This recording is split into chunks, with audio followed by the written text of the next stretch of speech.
CO2 emissions anywhere affect people everywhere. Even the wealthiest cities in the world cannot shield themselves from wildfires. And imagine coming here by plane. How safe would you feel to step into the next airplane if there were no International Civil Aviation Organization anymore, which is responsible for setting safety regulations for 5 billion passengers each year? How comfortable would you be with your children using the internet while AI is uncontrolled and unchecked? As the lines between what is real and fake start to blur. In this globalized, digitalized world, we work together or we suffer alone. Excellencies, the theme of this milestone session and the high-level week is therefore Better Together. 80 years and more for peace, development, and human rights. Will living up to that be easy? No. But this hall was not built for easy times. It was built to come together to confront the hardest topics. This session is a session where the high-level week is about resolving differences. We showed some of it yesterday already. But even the House of Dialogue and Diplomacy needs a renovation. That is why the UN80 initiative and the wider reform process are not luxuries, but necessities. We are literally now at a crossroads, a make it or break it moment, politically, financially. Therefore, we have to deliver a United Nations that is agile, cost-effective, and fit for purpose. Member States have to give the Secretary General and this process their full support, because reform cannot stop in New York. It must carry through to every capital. That includes delivering the Pact for the Future and accelerating progress on the Sustainable Development Goals. Again, this is not about charity. It's about addressing the core purposes of this institution, about strengthening our foundations across all 3 pillars: peace and security, human rights, and sustainable development. They are inseparable. Leaving hundreds of millions trapped in extreme poverty, vulnerable to crisis, and denied their human rights is not only a moral failure, it's a recipe for global unrest, terrorism, and a tragic waste of humanity's greatest resource, its people. Put it simply, without the SDGs, there cannot be lasting peace. Excellencies, our future as an institution will also be shaped by the selection of the next Secretary General. And here we must pause and reflect. In nearly 80 years, this organization has never chosen a woman for that role. One might wonder how out of 4 billion potential candidates, there could not be found a single one. Of course,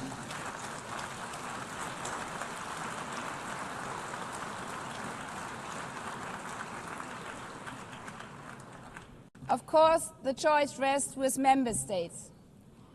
But those of you having been there yesterday celebrating Beijing, one strong female leader after the other from all our continents. Like 80 years ago, we are standing at a crossroads. And it's up to us, to every single member state, to live up to the same leadership as your predecessors did, to act when action is needed, to uphold the principles of our Charter, to be better together, to show the people around the world that this United Nation is there, today, tomorrow, and for the next 8 decades. Because, after all, it's the life insurance for every country.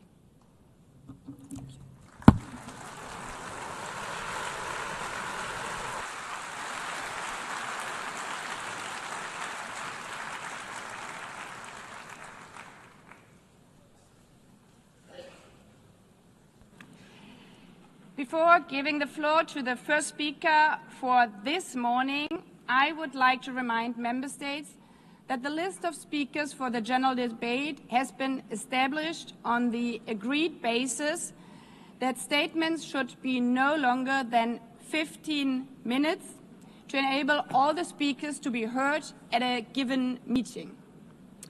Within this time frame, I would like to appeal to speakers to deliver their statements at a reasonable pace so that interpretation into the other official languages may be provided properly.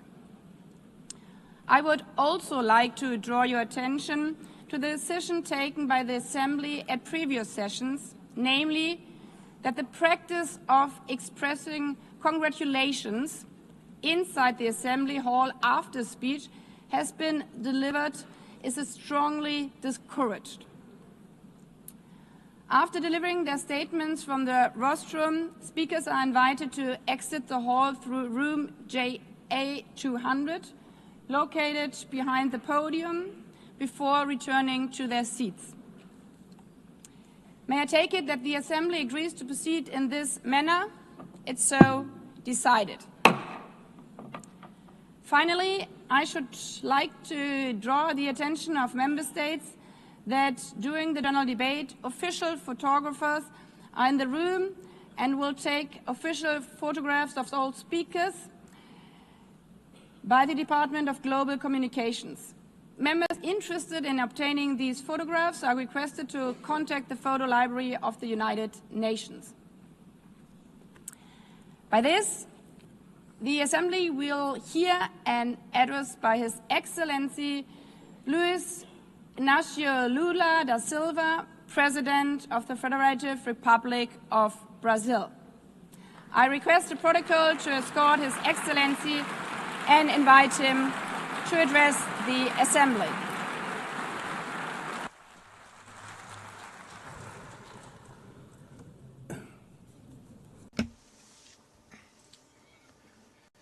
Madam President of the General Assembly, Analina Berbuki, Mr. Secretary General Antonio Guterres, dear heads of state and government, and representatives of the member states gathered here.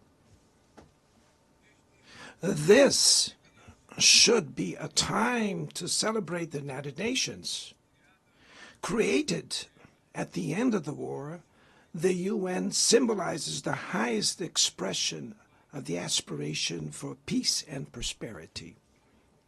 Today, however, the ideals that inspired its founders in San Francisco are under threat as never before in their history.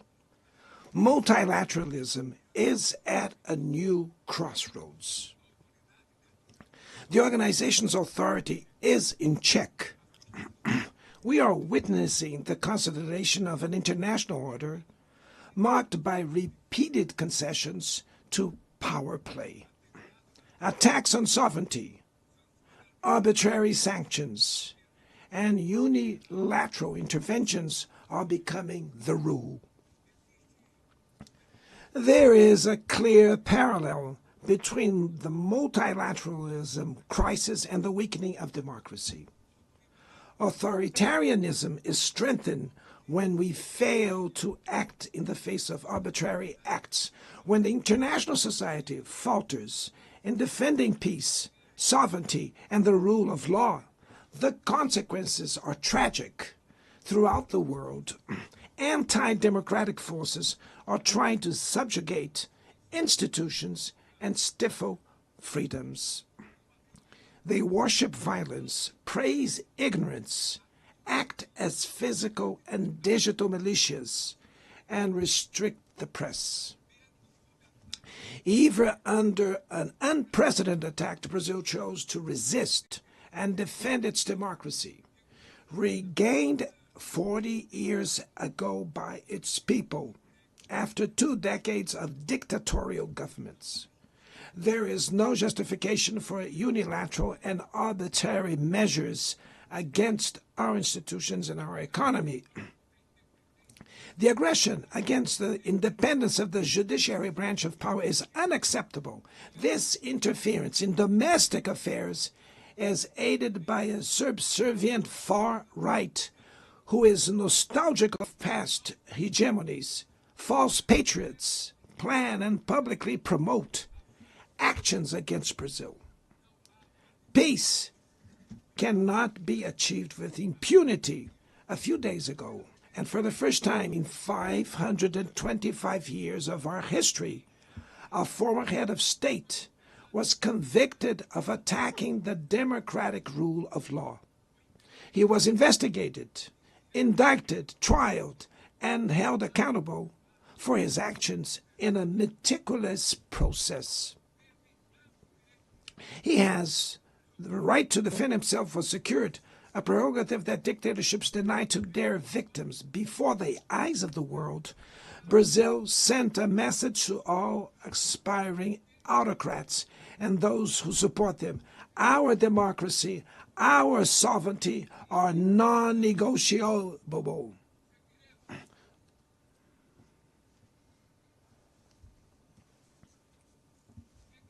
We will continue as an independent nation and as a people free from any type of guardianship. Sound democracies go beyond the electoral ritual. Its strength presupposes the reduction of inequalities, the guarantee of the most basic rights: food, safety, work, housing, education, and health. Democracy fails when women earn less than men or die at the hands of partners and family members. It loses when it closes its doors and blames migrants for the world's ills. Poverty is as much an enemy of democracy as extremism. Therefore, we were proud to receive confirmation from FAO that Brazil has once again left the hunger map in this year, 2025. But in the world, there are still 670 million hungry people, and about 2.3 billion face food insecurity. The only war of which everyone can emerge victorious is the one we wage against hunger and poverty. This is the goal of the global alliance we launched at the G20 and which has the support of 103 countries. The international community needs to revise its priorities, reduce arms spending, and increase development aid. Relieve the service of the foreign debt of the poorest countries, above all African nations, and set minimum global tax standards so that the super rich pay more taxes than workers. Democracy is also measured by the ability to protect families and the childhood. Digital platforms offer possibilities for us to come together in ways we never imagined. But they have been used for sowing intolerance, misogyny, xenophobia, and misinformation. The internet cannot be a land of lawlessness. It's up to governments to protect the most vulnerable. Regulating does not mean restraining freedom of expression. It's about ensuring that what is already illegal in the real world is treated the way in the virtual environment. Attacks on regulation serve to cover up hidden interests and provide shelter for crimes such as fraud, human trafficking, pedophilia, and attacks against democracy. The Brazilian parliament was right to rush to address this issue. Last week, I proudly enacted one of the world's most advanced laws for the protection of children and adolescents in the digital environment. Also, we sent draft bills to the National Congress to foster competition in digital markets and to encourage the installation of sustainable data centers.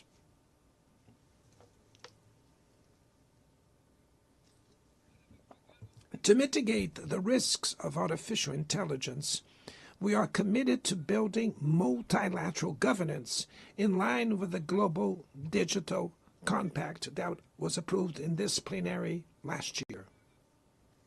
Ladies and gentlemen, Your Excellencies, in Latin America and the Caribbean, we are experiencing a time of growing polarization and instability.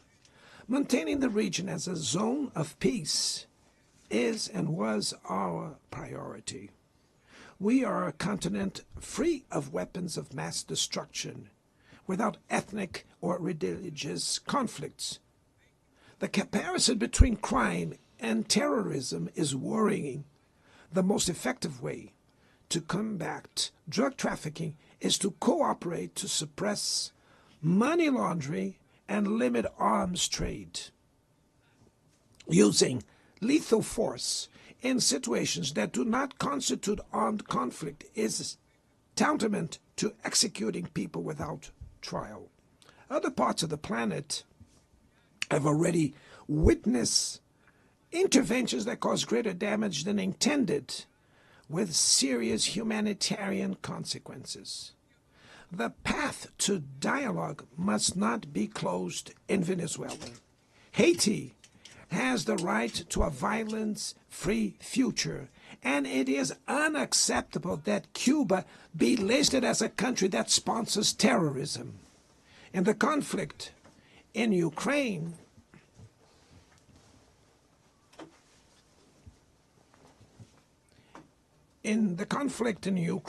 we all already know that there will be no military solution. The recent meeting in Alaska raised hopes for a negotiated way out. It's necessary to pave the way for a realistic solution. This implies taking into account the legitimate security concerns of all parties. The African Initiative and the Friends for Peace group created by China and Brazil can help promote dialogue and a diplomatic solution. No situation is more emblematic of the disproportionate and illegal use of force than the one occurring in Palestine. The terrorist attacks perpetrated by Hamas are indefensible from any angle, but nothing, absolutely nothing, justifies the ongoing genocide in Gaza.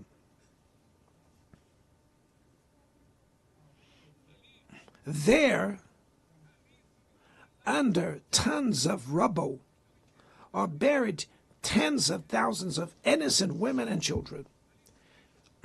There, we can see that international humanitarian law and the myth of ethical exceptionalism of the West are also being buried there. This massacre would not have happened without the complicity of those who could have prevented it. In Gaza, hunger is used as a weapon of war, and the forced displacement of populations goes on unpunished. I express my admirations to the Jews who, inside and outside Israel, oppose this collective punishment. The Palestinian people are at risk of disappearing. They will only survive with an independent state integrated to the international community. This is the solution defended by more than 150 UN members, reaffirmed yesterday here in this very plenary, but barred by a single veto. It is regrettable that President Mahmoud Abbas was prevented by the host country of occupying the Palestinian bench at this historical moment.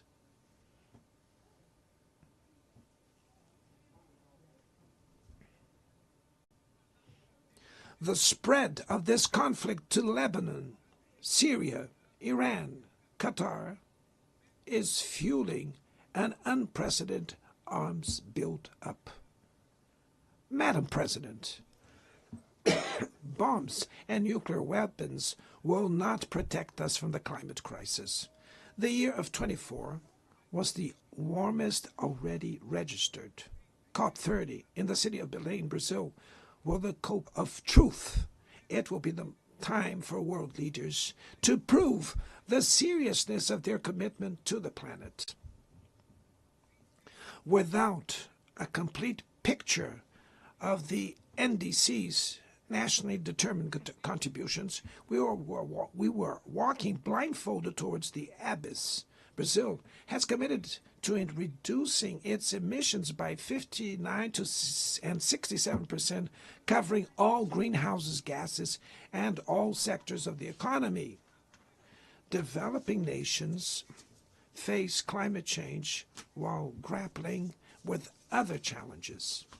Meanwhile, rich countries enjoy a standard of living reached at the expense of 200 years of greenhouse gas emissions, demanding greater ambition and greater access to resources and technology. It's not a matter of charity, but of justice. The race for critical minerals essential for energy transition cannot reproduce the predatory and asymmetrical logic that has characterized recent centuries. In Belém City, the world will learn about the reality of the Amazon. Brazil has already reduced deforestation by half in the region in the last 2 years. Eradicating it requires ensuring decent living conditions for its millions of inhabitants. Promoting sustainable development is the objective of the Tropical Forest Forever facility, which Brazil intends to launch to compensate countries that keep their forests standing. But the time has come to move from the negotiation phase to the implementation stage. The world owes a lot to the regime created by the Climate Convention. Climate change needs to be brought to the heart of the UN so that it gets the attention it deserves. A council linked to the General Assembly with the power and legitimacy to monitor commitments provide coherence to climate action. This is a fundamental step towards a broader reform of the organization, which would also include an expanded Security Council in the 2 member categories. Few areas have worsened as much as the multilateral trading system.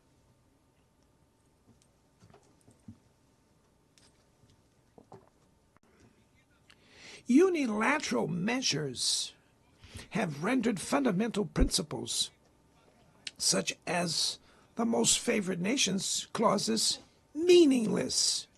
They have disrupted value chains and threw the global economy into a pernicious spiral of high prices and stagnation. It is urgent to refound the WTO based on modern and flexible foundations.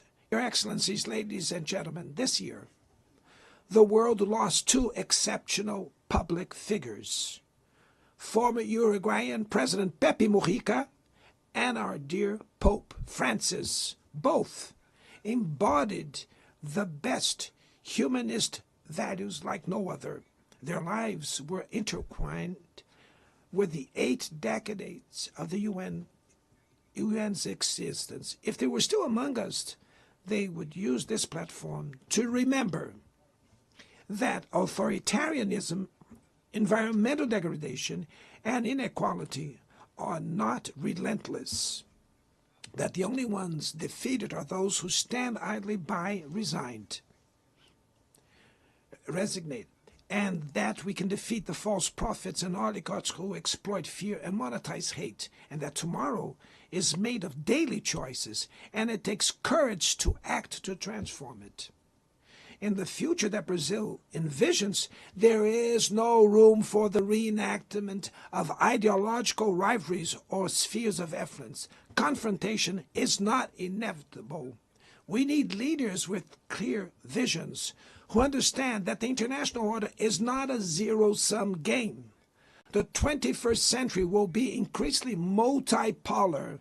For it to remain peaceful, it cannot fall to multilateral. Brazil is giving increasing importance to the European Union, the African Union, ASEAN, CELAC, BRICS, and the G20. The voice of the Global South must be heard. The UN has today almost 4 times more members than the 51 who were at its foundation. Our historic mission is to make it once again a barrier of hope and a promoter of equality, peace, sustainable development, diversity, and tolerance. May God bless us all. And thank you very much.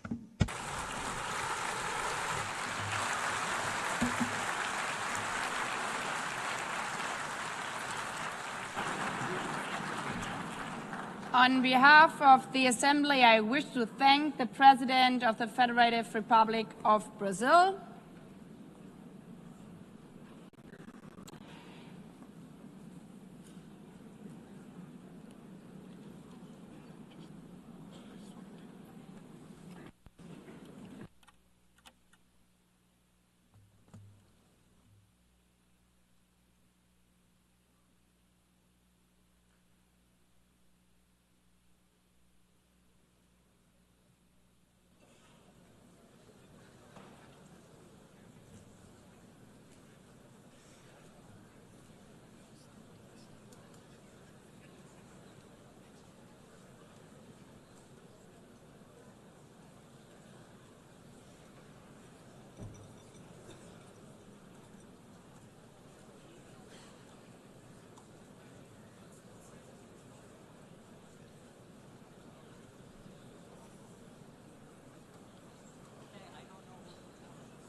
The Assembly will hear an address by His Excellency Donald Trump, President of the United States of America.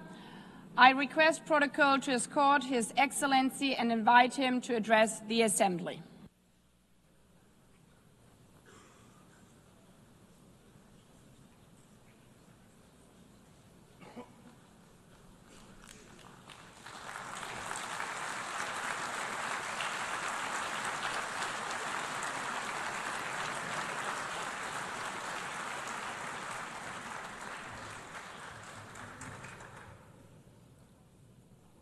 Thank you very much. Very much appreciated.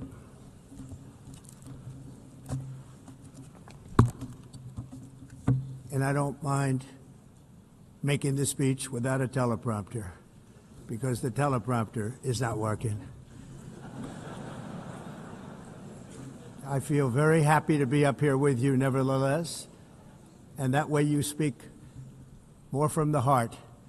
I can only say that whoever's operating this teleprompter is in big trouble.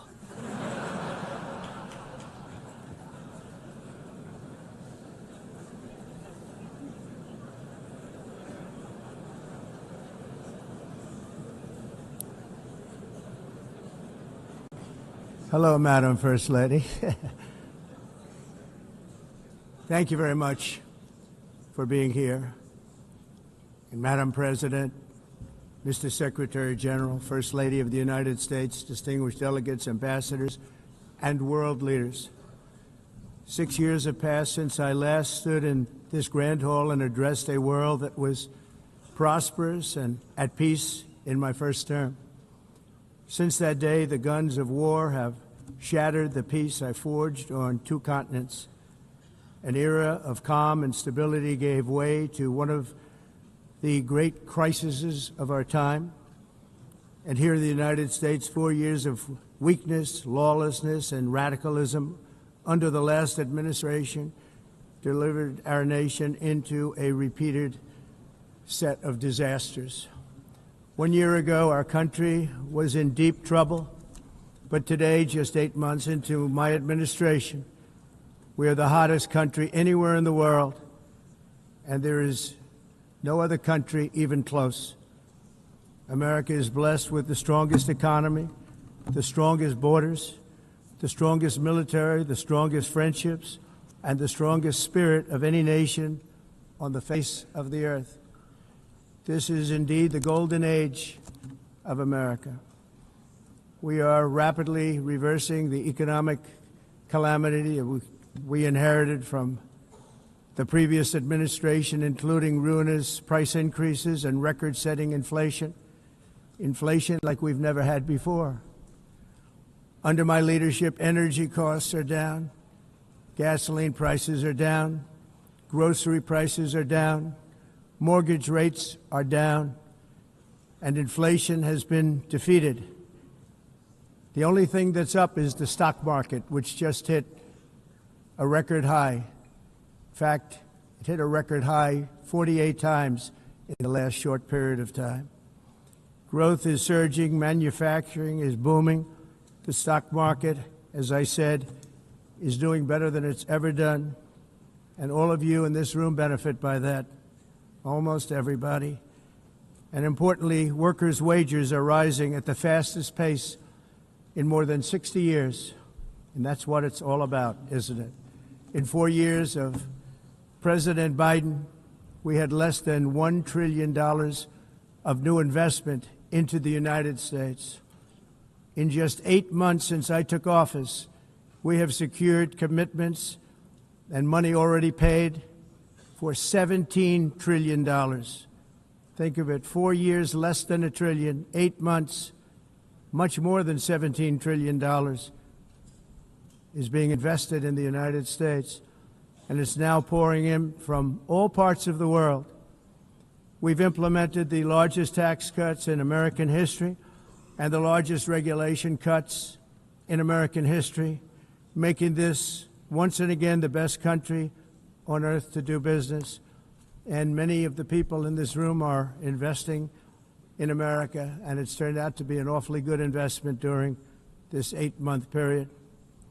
In my first term, I built the greatest economy in the history of the world. We had the best economy ever, history of the world. And I'm doing the same thing again, but this time it's actually much bigger and even better. The numbers far surpass my record-setting first term. On our southern border, we have successfully repelled a colossal invasion. And for the last 4 months, and that's 4 months in a row, the number of illegal aliens admitted and entering our country has been 0. Hard to believe, because if you look back just a year ago, it was millions and millions of people pouring in from all over the world, from prisons, from mental institutions, drug dealers. All over the world they came. They just poured into our country with the ridiculous open border policy of the Biden administration. Our message is very simple. If you come illegally into the United States, you're going to jail, or you're going back to where you came from, or perhaps even further than that. You know what that means. I want to thank the country of El Salvador for the successful and professional job they've done in receiving and jailing so many criminals that entered our country. And it was under the previous administration that the number became record-setting, and they're all being taken out. We have no choice. And other countries have no choice, because other countries are in the exact same situation with immigration. It's destroying your country, and you have to do something about it. On the world stage, America is respected again like it has never been respected before. You think about 2 years ago, 3 years ago, 4 years ago, or 1 year ago, we were a laughingstock all over the world. At the NATO summit in June, virtually all NATO members formally committed to increase defense spending, at my request, from 2% to 5% of GDP, making our alliance far stronger and more powerful than it was ever before.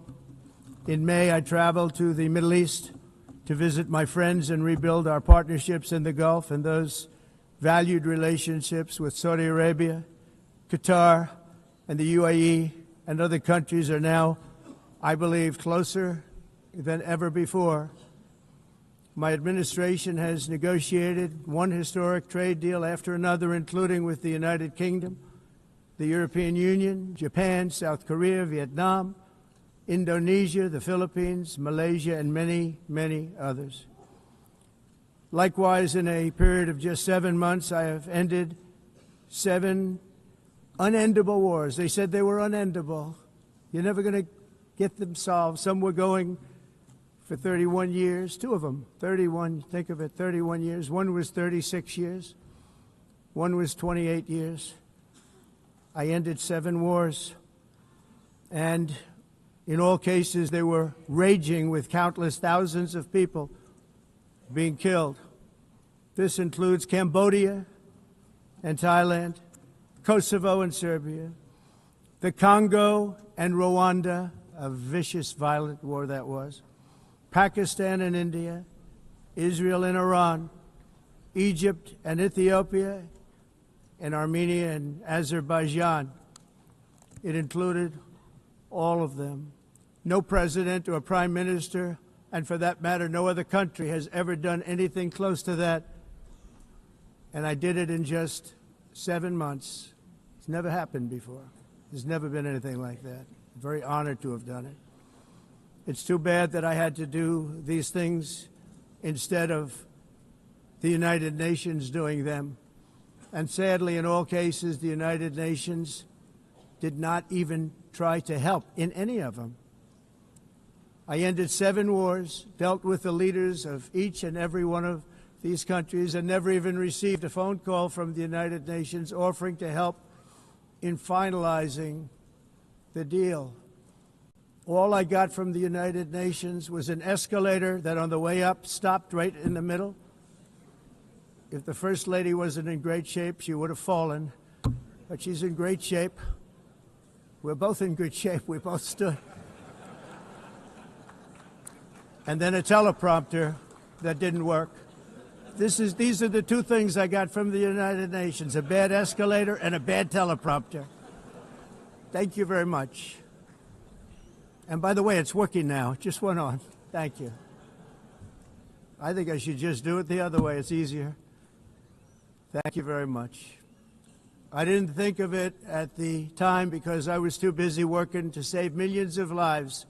That is the saving and stopping of these wars. But later I realized that the United Nations wasn't there for us. They weren't there. I thought of it really after the fact, not during these negotiations, which were not easy. That being the case, what is the purpose of the United Nations? The UN has such tremendous potential. I've always said it. It has such tremendous, tremendous potential, but it's not even coming close to living up to that potential. For the most part, at least for now, all they seem to do is write a really strongly worded letter and then never follow that letter up. It's empty words, and empty words don't solve war. The only thing that solves war and wars is action. Now, after ending all of these wars and also earlier negotiating the Abraham Accords, which is a very big thing for which our country received no credit, never receives credit. Everyone says that I should get the Nobel Peace Prize for each one of these achievements. But for me, the real prize will be the sons and daughters who live to grow up with their mothers and fathers, because millions of people are no longer being killed in endless and unglorious wars. What I care about is not winning prizes, it's saving lives. We saved millions and millions of lives with the 7 wars. And we have others that we're working on, and you know that. Many years ago, a very successful real estate developer in New York, known as Donald J. Trump, I bid on the renovation and rebuilding of this very United Nations complex. I remember it so well. I said at the time that I would do it for $500 million, rebuilding everything. It would be beautiful. I used to talk about, I'm going to give you marble floors. They're going to give you terrazzo. I'm going to give you the best of everything. You're going to have mahogany walls. They're going to give you plastic. But they decided to go in another direction, which was much more expensive at the time, and which actually produced a far inferior product. And I realized that they did not know what they were doing when it came to construction, and that their building concepts were so wrong, and the product that they were proposing to build was so bad and so costly. It was going to cost them a fortune. And I said, and wait till you see the overruns. Well, I turned out to be right. They had massive cost overruns and spent between $2 and $4 billion on the building and did not even get the marble floors that I promised them. You walk on terrazzo. Do you notice that? As far as I'm concerned, frankly, looking at the building and getting stuck on the escalator, they still haven't finished the job. They still haven't finished. That was years ago. The project was so corrupt that Congress actually asked me to testify before them on the tremendous waste of money, because it turned out that they had no idea what it was, but they knew it was anywhere between $2 and $4 billion as opposed to $500 million with a guarantee. But they had no idea, and I said it cost much more than $5 billion. Unfortunately, many things in the United Nations are happening just like that, but on an even much bigger scale, much, much bigger. Very sad to see. Whether the UN can manage to play a productive role, I've come here today to offer the hand of American leadership and friendship to any nation in this assembly that is willing to join us in forging a safer, more prosperous world. And it's a world that we'll be much happier with. A dramatically better future is within our reach. But to get there, we must reject the failed approaches of the past and work together to confront some of the greatest threats in history. There is no more serious danger to our planet today than the most powerful and destructive weapons ever devised by man, of which the United States, as you know, has many. Just as I did in my first term, I've made containing these threats a top priority, starting with the nation of Iran. My position is very simple. The world's #1 sponsor of terror can never be allowed to possess the most dangerous weapon. That's why, shortly after taking office, I sent the so-called Supreme Leader a letter making a generous offer. I extended a pledge of full cooperation in exchange for a suspension of Iran's nuclear program. The regime's answer was to continue their constant threats to their neighbors and U.S. interests throughout the region, and some great countries that are right nearby. Today, many of Iran's former military commanders, in fact, I can say almost all of them, are no longer with us. They're dead. And 3 months ago, in Operation Midnight Hammer, 7 American B-2 bombers dropped the 14 30,000-pound each bombs on Iran's key nuclear facilities, totally obliterating everything. No other country on earth could have done what we did. No other country has the equipment to do what we did. We have the greatest weapons on earth. We hate to use them. But we did something that for 22 years people wanted to do. With Iran's nuclear enrichment capacity demolished, I immediately brokered an end to the 12-day war, as it's called, between Israel and Iran, with both sides agreeing to fight no longer. As everyone knows, I have also been deeply engaged in seeking a ceasefire in Gaza. Have to get that done. Have to get it done. Unfortunately, Hamas has repeatedly rejected reasonable offers to make peace. We can't forget October 7th, can we? Now, as if to encourage continued conflict, some of this body is seeking to unilaterally recognize a Palestinian state.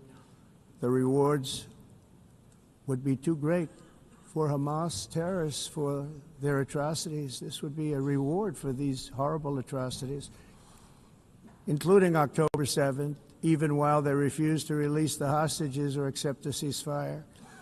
Instead of giving to Hamas and giving so much, because they've taken so much, they have taken so much. This could have been solved so long ago. But instead of giving in to Hamas's ransom demands, those who want peace should be united with one message: release the hostages now. Just release the hostages now. Thank you.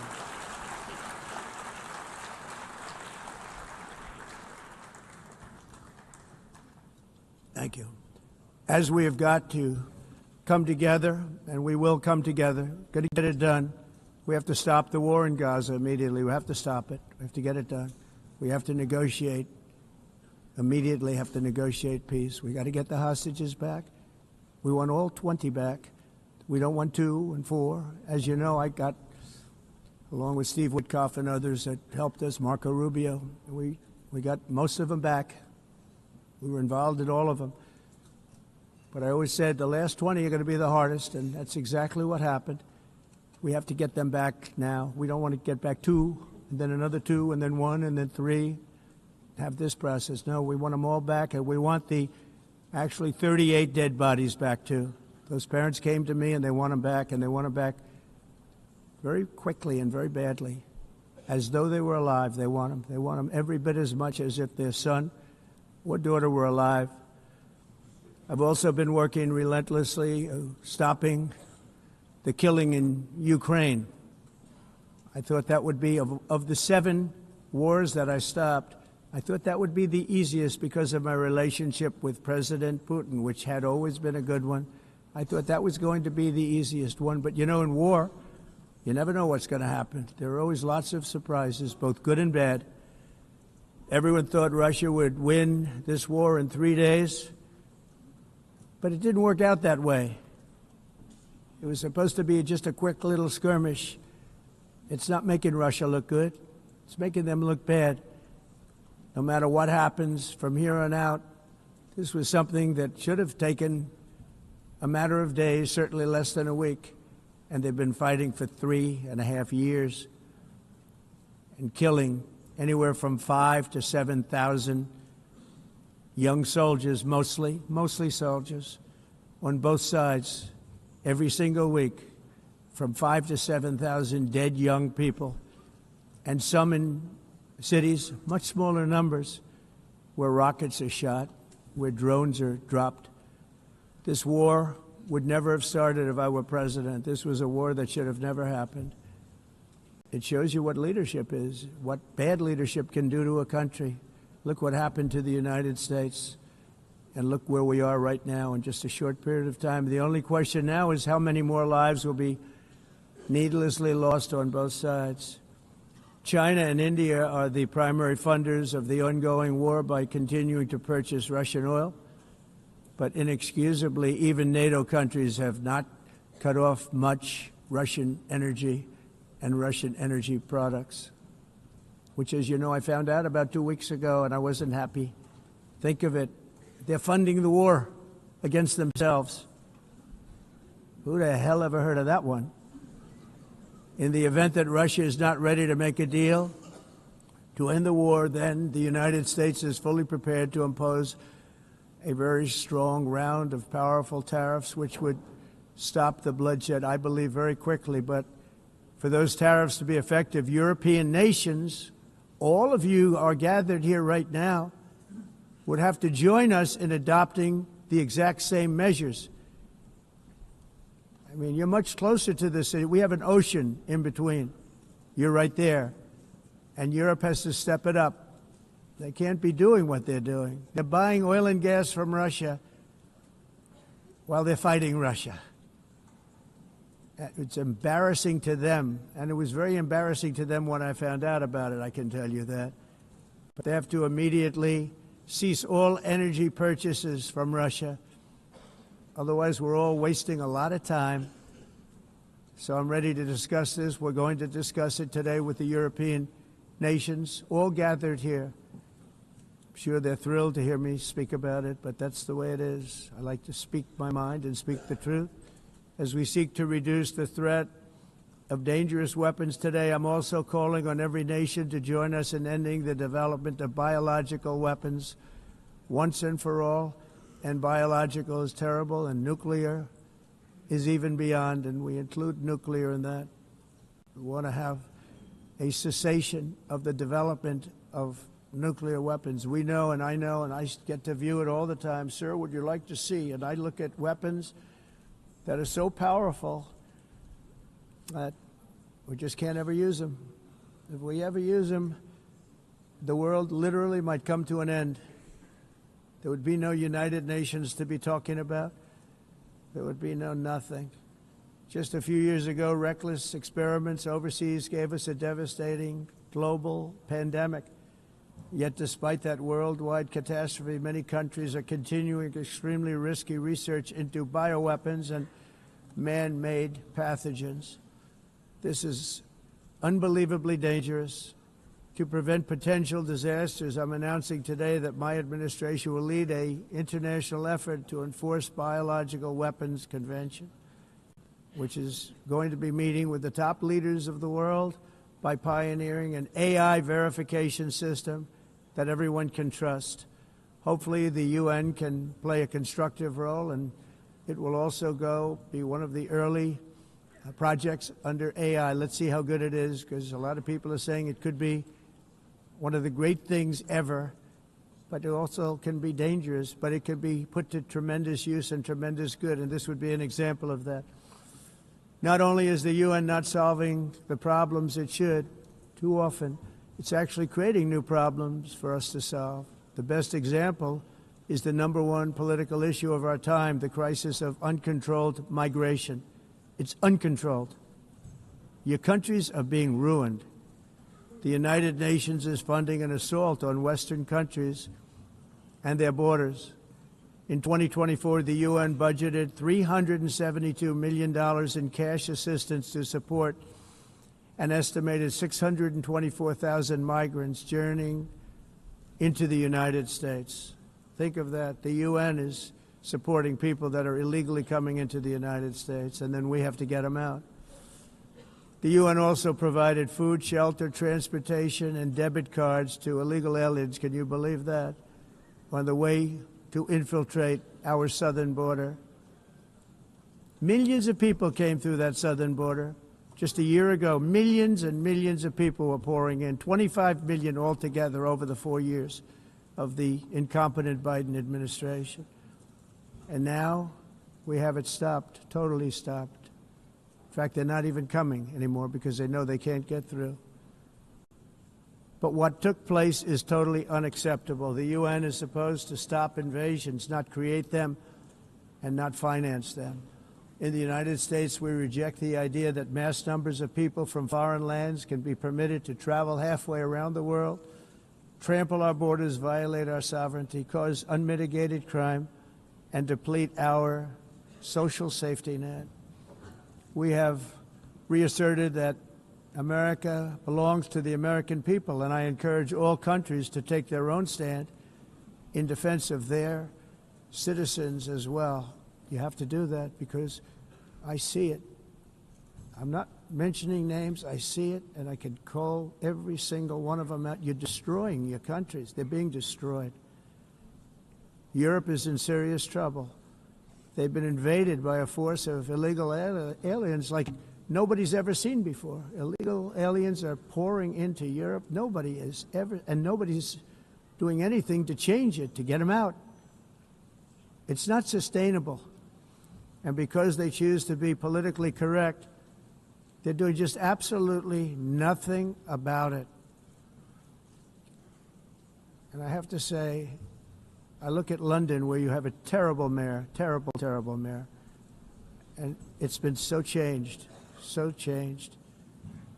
Now they want to go to Sharia law, but you're in a different country. You can't do that. Both the immigration and their suicidal energy ideas will be the death of Western Europe if something is not done immediately. This cannot be sustained. What makes the world so beautiful is that each country is unique.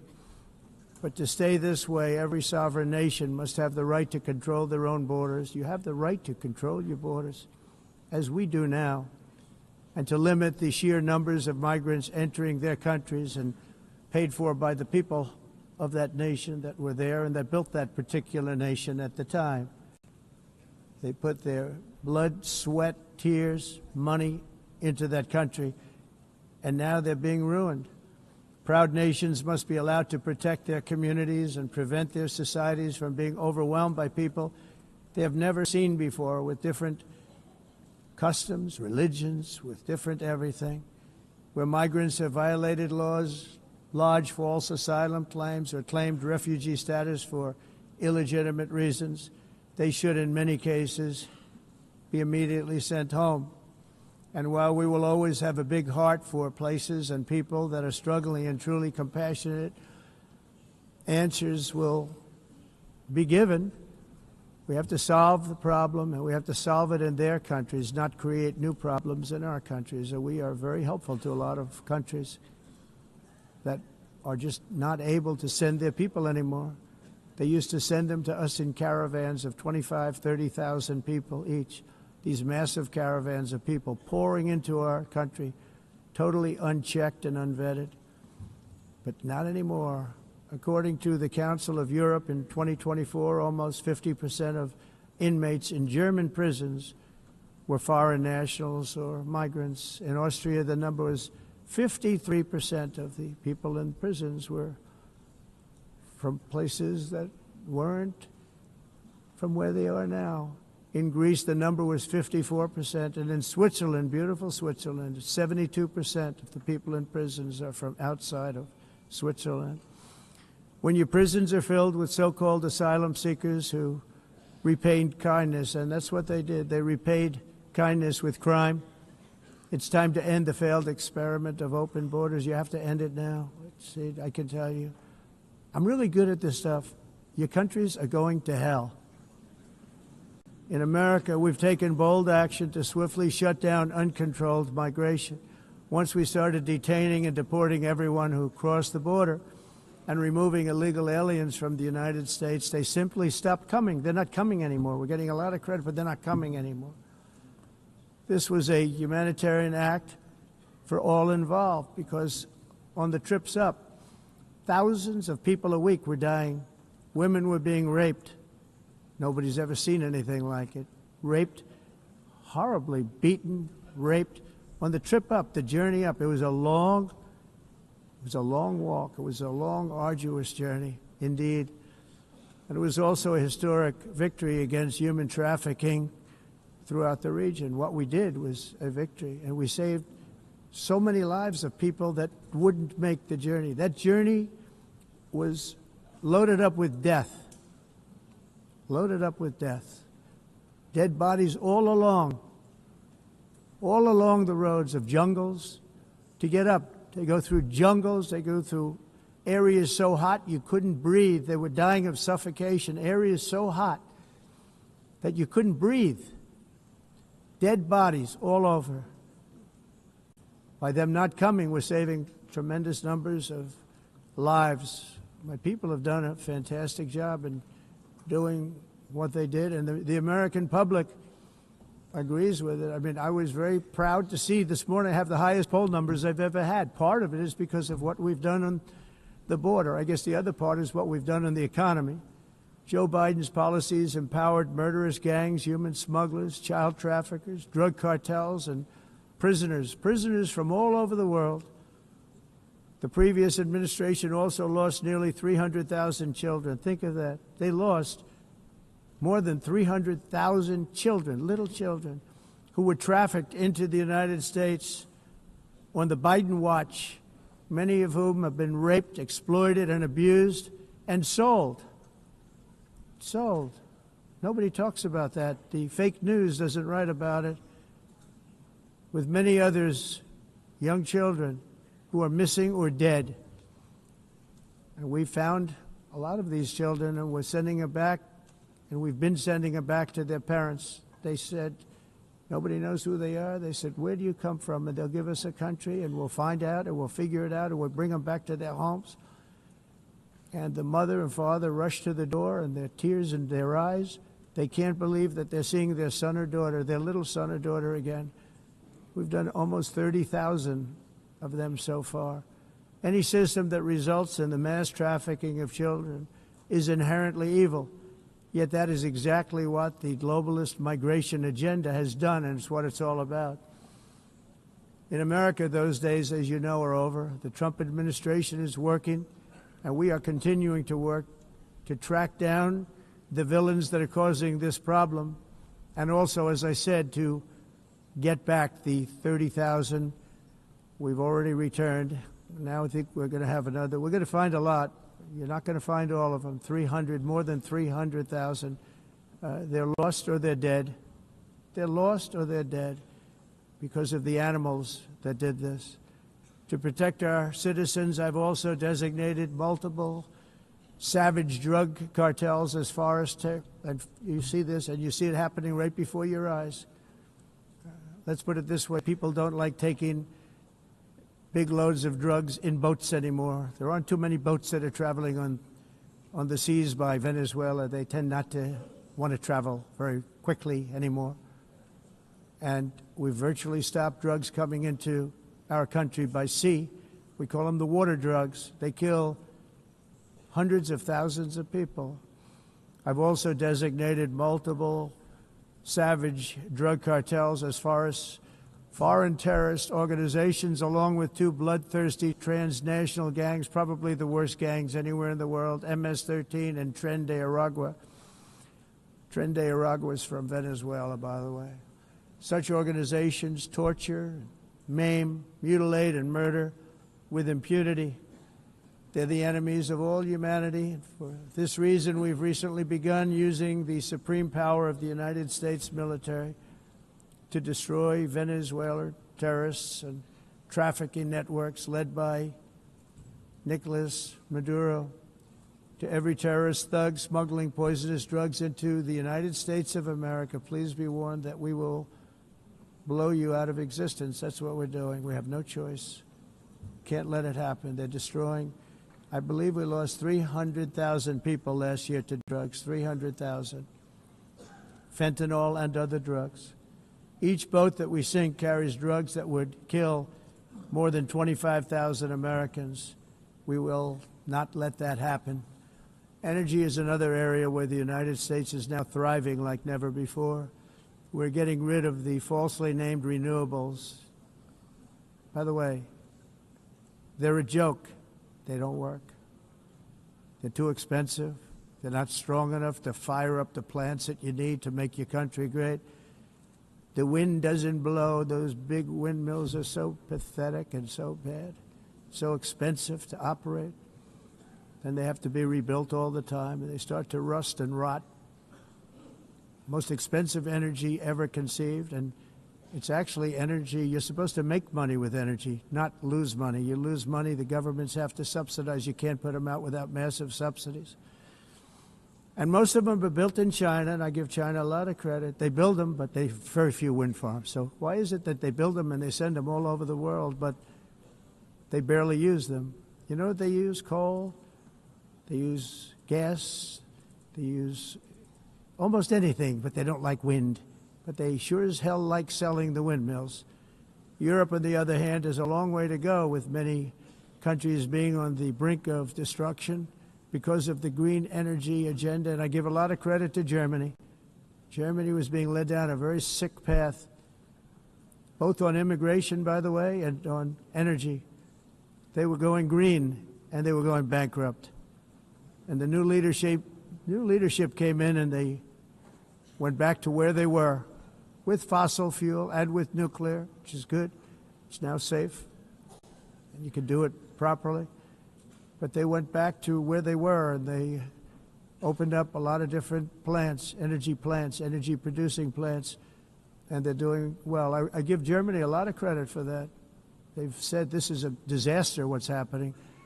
They were going all green. All green is all bankrupt. That's what it represents. And it's not politically correct. I'll be very badly criticized for saying it, but I'm here to tell the truth. I don't care. It doesn't matter to me. I'm in New York City.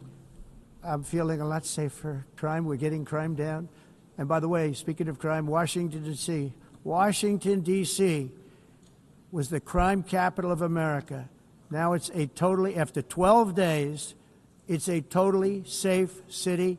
Everyone's going out to dinner. They're going out to restaurants. Your wife can walk down the middle of the street with or without you, nothing's going to happen.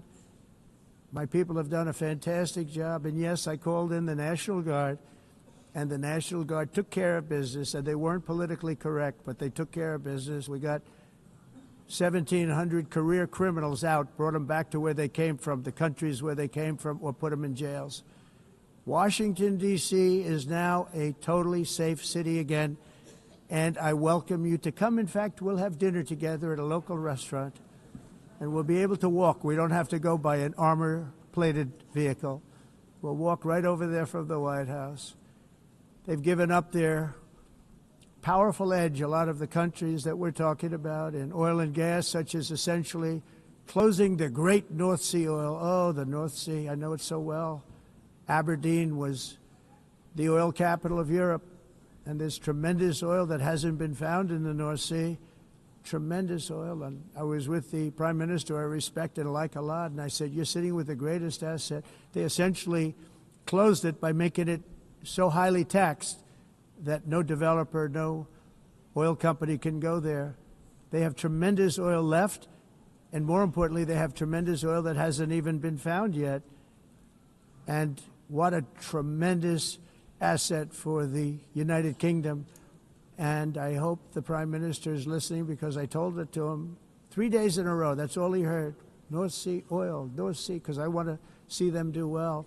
I want to stop seeing them ruining that beautiful Scottish and English countryside with windmills and massive solar panels that go 7 miles by 7 miles, taking away farmland. But we're not letting this happen in America. In 1982, the executive director of the United Nations Environmental Program predicted that by the year 2000, climate change would cause a global catastrophe. He said that it will be irreversible, as any nuclear holocaust would be. This is what they said at the United Nations. What happened? Here we are. Another UN official stated in 1989 that within a decade, entire nations could be wiped off the map by global warming. Not happening. You know, it used to be global cooling. If you look back years ago in the 1920s and the 1930s, they said, global cooling will kill the world. We have to do something. Then they said global warming will kill the world. But then it started getting cooler, so now they could just call it climate change, because that way they can't miss. It's climate change. Because if it goes higher or lower, whatever the hell happens, there's climate change. It's the greatest con job ever perpetrated on the world, in my opinion. Climate change, no matter what happens, you're involved in that. No more global warming, no more global cooling. All of these predictions made by the United Nations and many others, often for bad reasons, were wrong. They were made by stupid people that have cost their countries fortunes and given those same countries no chance for success. If you don't get away from this green scam, your country is going to fail. And I'm really good at predicting things, you know. They actually said during the campaign they had a hat, the best-selling hat. Trump was right about everything. And I don't say that in a braggadocious way, but it's true. I've been right about everything.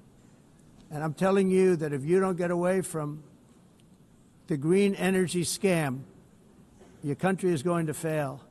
And if you don't stop people that you've never seen before, that you have nothing in common with, your country is going to fail. I'm the President of the United States, but I worry about Europe. I love Europe. I love the people of Europe.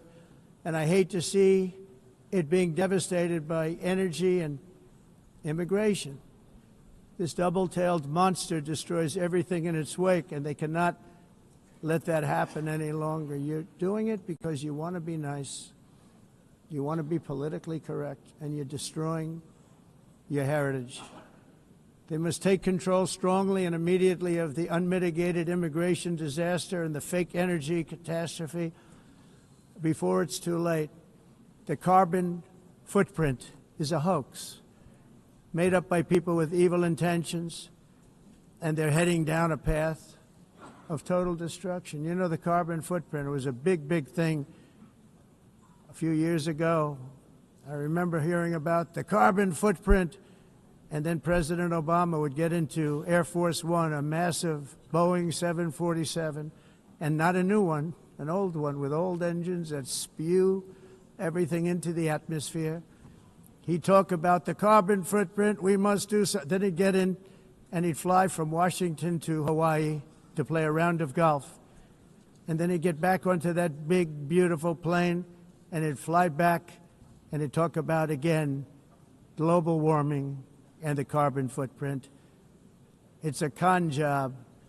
At extreme cost and expense, Europe reduced its own carbon footprint by 37%. Think of that.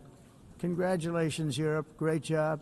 You cost yourself a lot of jobs, a lot of factories closed, but you reduced the carbon footprint by 37%. However, for all of that sacrifice and much more, it's been totally wiped out and then some by a global increase of 54%.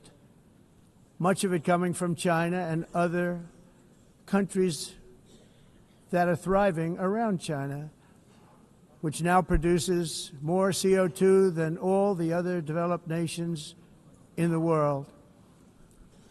So all of these countries are working so hard on the carbon footprint, which is nonsense, by the way. It's nonsense. You know, it's interesting. In the United States, we have still radicalized environmentalists, and they want the factories to stop. Everything should stop. No more cows. We don't want cows anymore. I guess they want to kill all the cows. They want to do things that are just unbelievable, and you have it too. But, you know, we have a border, strong, and we have a shape, and that shape doesn't just go straight up. That shape is amorphous when it comes to the atmosphere. And if we had the most clean air, and I think we do, we have very clean air. We have the cleanest air we've had in many, many years. But the problem is that other countries, like China, which has air that's a little bit rough, it blows. And no matter what you're doing down here, the air up here tends to get very dirty because it comes in from other countries where their air isn't so clean. And the environmentalists refuse to acknowledge that. Same thing with garbage. In Asia, they dump much of their garbage right into the ocean. And over about a 1 week and 2 week journey, it flows right past Los Angeles. You've seen it. Massive amounts of garbage, almost too much to do anything about, flowing past Los Angeles, past San Francisco, and then somebody will get in trouble because he dropped a cigarette on the beach. The whole thing is crazy. The primary effect of these brutal green energy policies has not been to help the environment, but to redistribute manufacturing and industrial activity from developed countries that follow the insane rules that are put down to polluting countries that break the rules and are making a fortune. They're making a fortune. European electricity bills are now 4 to 5 times more expensive than those in China, and 2 to 3 times higher than the United States. And our bills are coming way down. You probably see that our gasoline prices are way down. You know, we have an expression, drill. Nós reduzimos os custos de energia porque nós faremos como a expressão, vamos fazer tudo isso, reduzir os custos de energia e os custos diminuíram nos Estados Unidos. Common to see one. Por exemplo, se você olhar nos países em faturas de energia, nós não mas nós nos Estados Unidos conseguimos usar eles e evitar aumento da temperatura, porque é muito caro também usar nada e ninguém usa tudo isso. A mudança. Esse agenda mundialista não tem nenhum sentido. País and it must be immediate. That's why in America I withdrew from the fake Paris Climate Accord, where, by the way, America was paying so much more than every country. Others weren't paying. China didn't have to pay until 2030. Russia was given an old standard that was easy to meet, a 1990 standard. But for the United States, we're supposed to pay like $1 trillion. And I said, this is another scam. The fact is, the United States has been taken advantage of by the world for many, many years, but not any longer, as you probably noticed. I unleashed massive energy production and signed historic executive orders to hunt for oil, but we don't have to do much hunting because we have the most oil of any nation anywhere, oil and gas in the world. And if you add coal, we have the most of any nation in the world. Clean, I call it clean, beautiful coal. You can do things today with coal that you couldn't have done 10 years ago, 15 years. So I have a little standing order in the White House. Never use the word coal, only use the words clean, beautiful coal. Sounds much better, doesn't it? But we stand ready to provide any country with abundant, affordable energy supplies if you need them, when most of you do. We're proudly exporting energy all over the world. We're now the largest exporter. In the United States, we want trade and robust commerce with all nations, everybody. We want to help nations. We're going to help nations. But it must also be fair and reciprocal. The challenge with trade is much the same with climate. The countries that followed the rules, all their factories have been plundered. It's really sad to watch. They've been broken. They've been broken by countries that broke the rules. That's why the United States is now applying tariffs to other countries, and much as these tariffs were for many years applied to us, uncontrollably applied to us. We've used tariffs as a defense mechanism under the Trump administration, including my first term, where hundreds of billions of dollars in tariffs were taken in. And by the way, we had the lowest inflation, and now we have very low inflation. The only thing different is that we have hundreds of billions of dollars flowing into our country. But this is how we will ensure that the system works for everyone and is sustainable into the future. We're also using tariffs to defend our sovereignty and security throughout the world, including against nations that have taken advantage of former U.S. administrations for decades, including the most corrupt, incompetent administration in history, the sleepy Joe Biden administration.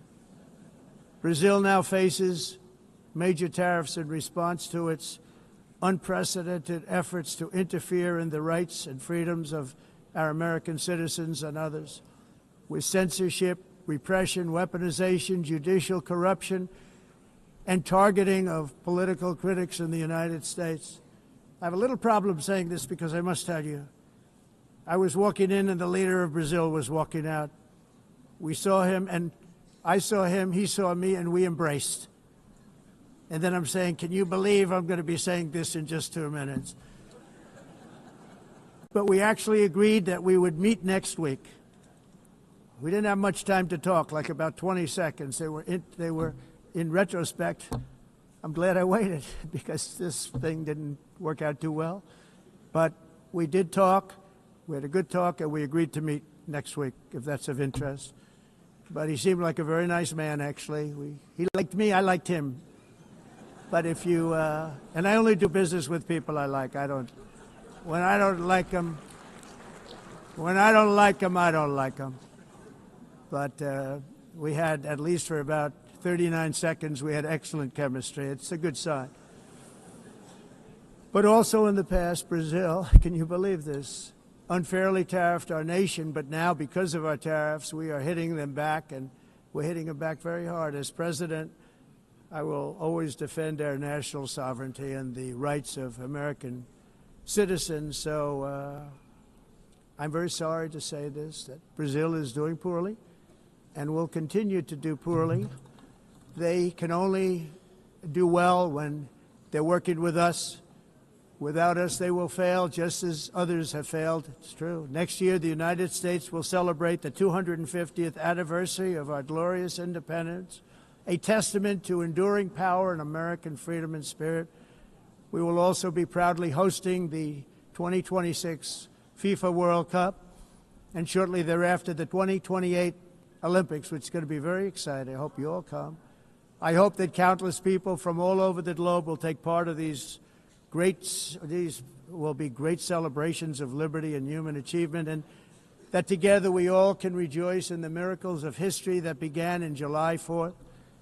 1776, when we founded the Light to all nations, and it's something really that an amazing thing came out of that date.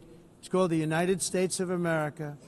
In honor of this momentous anniversary, I hope that all countries who find inspiration in our example will join us in renewing our commitment, values, and those values, really, that we hold so dear. Together, let us defend free speech and free expression. Let us protect religious liberty, including for the most persecuted religion on the planet today. It's called Christianity. And let us safeguard our sovereignty and cherish qualities that have made each of our nations so special, incredible, and extraordinary. In closing, I just want to repeat that immigration and the high cost of so-called green renewable energy is destroying a large part of the free world and a large part of our planet. Countries that cherish freedom are fading fast because of their policies on these two subjects. You need strong borders and traditional energy sources if you are going to be great again. Whether you have come from north or south, east or west, near or far, every leader in this beautiful hall today represents a rich culture, a noble history, and a proud heritage that makes each nation majestic and unique, unlike anything else in human history or any other place on the face of the earth. From London to Lima, from Rome to Athens, from Paris to Seoul, from Cairo to Tokyo and Amsterdam to right here in New York City, we stand on the shoulders of the leaders and legends, generals and giants, heroes and titans who won and built our beloved nations, all of our nations, with their own courage, strength, spirit, and skill. Our ancestors climbed mountains, conquered oceans, crossed deserts, and trekked over wide-open plains. They charged into thunderous battles, plunged into grave dangers, and they were soldiers and farmers and workers and warriors and explorers and patriots. They built towns into cities, tribes into kingdoms, ideas into industries, and small islands into mighty empires. You're a part of all of that. They were champions for their people who never gave up and who never, ever gave in. Their values defined our national identities. Their visions forged our magnificent destiny. Everybody in this room is a part of it in your own way. Each of us inherits the deeds and the myths, the triumphs, the legacies of our own heroes and founders who so bravely showed us the way. Our ancestors gave everything for homelands that they defended with pride, with sweat, with blood, with life, and with death. Now the righteous task of protecting the nations that they built belongs to each and every one of us. So together let us uphold our sacred duty to our people and to our citizens. Let us protect their borders, ensure their safety, preserve their cultures, treasure, and traditions, and fight, fight, fight for their precious dreams and their cherished freedoms. And in friendship and really a beautiful vision, let us all work together to build a bright, beautiful planet, a planet that we all share, a planet of peace and a world that is richer, better, and more beautiful than ever before. That can happen. It will happen. It will happen, and I hope it can happen and start right now, right at this moment. We'll turn it around. We're going to make our countries better, safer, more beautiful. We're going to take care of our people. Thank you very much. It's been an honor. God bless the nations of the world. Thank you very much. Bye.